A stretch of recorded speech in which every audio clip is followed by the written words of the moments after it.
Here we have the steam engine train. The steam engine train burned several types of materials. These materials included wood, coal, and oil. The main effect of steam engines during the Gilded Age was the extensive railroad system designed mainly in the north for quick transportation of goods and people. Although there were more tracks in the north than south, there were still tracks in the south, just not as many. This made trading easier and quicker to do. Steam locomotives were developed in Great Britain in the early 1900s.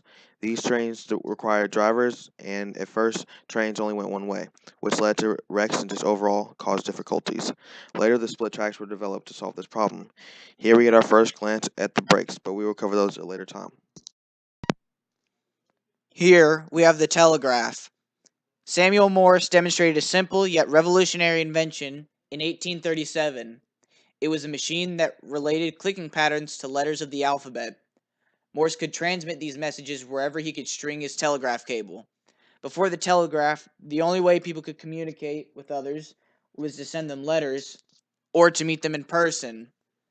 The telegraph allowed a person to transmit a message over hundreds and eventually thousands of miles in about an hour's time. By the 1850s, there were telegraph stations in major eastern and midwestern cities. Operators there sent and received messages, decoded them, and passed them to runners who hand delivered the telegrams. The cost of this service varied depending on the station, but was normally calculated at 25 cents per 100 miles for 10 work. The mechanical reaper was invented by Cyrus McCormick in the mid-1800s as an answer to traditional harvest techniques. Instead of using laborers to gather crops at the time of the harvest, the reaper allowed farmers to steer it through the field and it would cut through the crops while collecting them. The development of the reaper played a major role in the history of agriculture, allowing for new beginnings of mechanized agriculture in the mid-19th century. The reaper opened up many new doors for farming. It allowed farmers for the first time to harvest multiple crops in a single day. The reaper also could be modified to suit different needs and be able to harvest more fragile crops. The reaper truly opened up many new doors in the world of agriculture.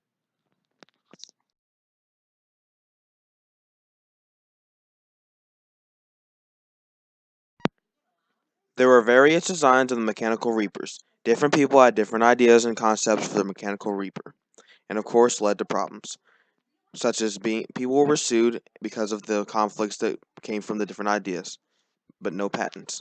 Obed Hussey made the best reaper of them all. It required less horses and one person to work with the machine, and one person to drive. Obed's reaper was the most effective and left the most even and clean surface, which overall helped the farmers do their jobs better in growing. His reaper was a foundation invention that later led to the invention of better agricultural machines that we still use today. Cyrus McCormick was the person given credit for inventing the reaper, but he really only took the ideas from others. Refrigeration developed further during the Gilded Age, including advancements in cooling systems such as vapor cooling. Refrigeration was originally available for commercial use, but gradually they were developed for home use. Soon enough, the refrigerator became a common household appliance across the board. Refrigerators were very effective for extending the amount of time that perishable foods such as dairy and meat products could be preserved. In the Gilded Age, windmill developments were made to provide an alternate and cleaner source of energy. The early windmills were used to perform simple tasks like pumping water and grinding grain. Gas-powered car, developed in the late 1800s, was powered by an internal combustion engine that ran on petrol and/or gasoline.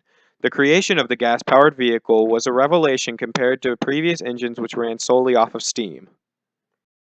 Brakes for trains were invented after wrecks and difficulties along with problems of slowing the train to go around turns without possibility of turning over. Brakes were then later used by not only trains but also cars. Technology from the Gilded Age has had a huge impact on America. The steam engine is one of the inventions that is still used today.